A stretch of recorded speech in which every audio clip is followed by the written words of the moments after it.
Prava snaga ne leži u savršenim navikama, već u svakom izboru da svaki dan budeš bolja verzija sebe.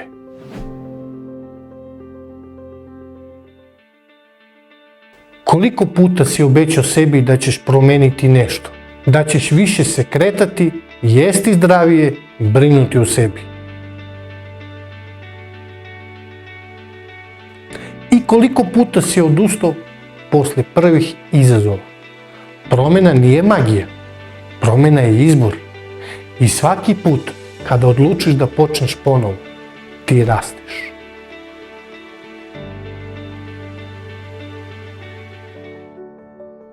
Ispričat ću ti priču o čoveku koji je imao težak životni tempo.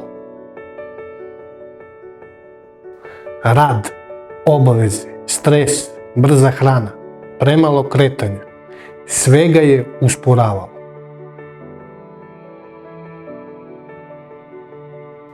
Jednoga dana, gledajući svoje fotografije od pre par godina, shvatio je: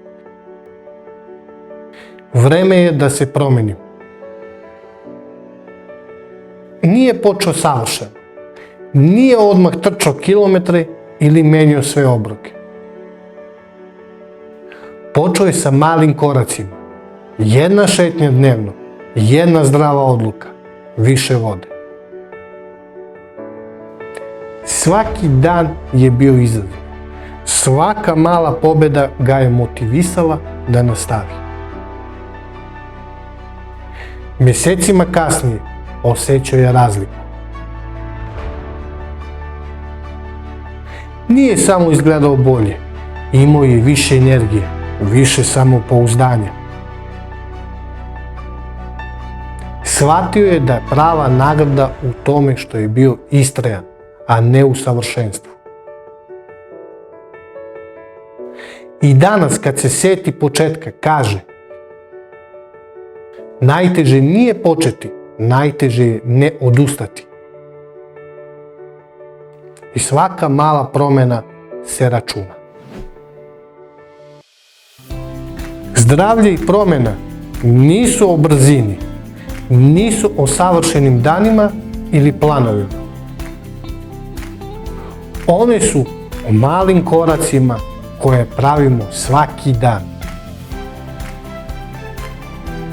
Svaka šetnja, svaki obrok, svaki trenutak kada odabereš sebe, to je pobjeda. Ne čekaj savršen trenutak, ne traži izgovor. Počni sa onim što možeš danas. Promjena nije cilj, promjena je put. I svaki put kada odlučiš da ustaneš, da kreneš, da pokušaš ponovo, ti postaješ jači, bolji, sposobni da kontrolišeš svoj život.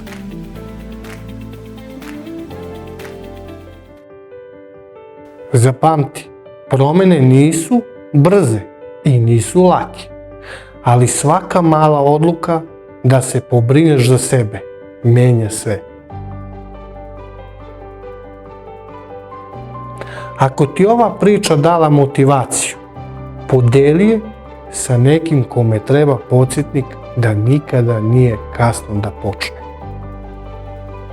Jer prava snaga leži u upornosti, u malim koracima i u verovanju da svaki dan može biti novi početak.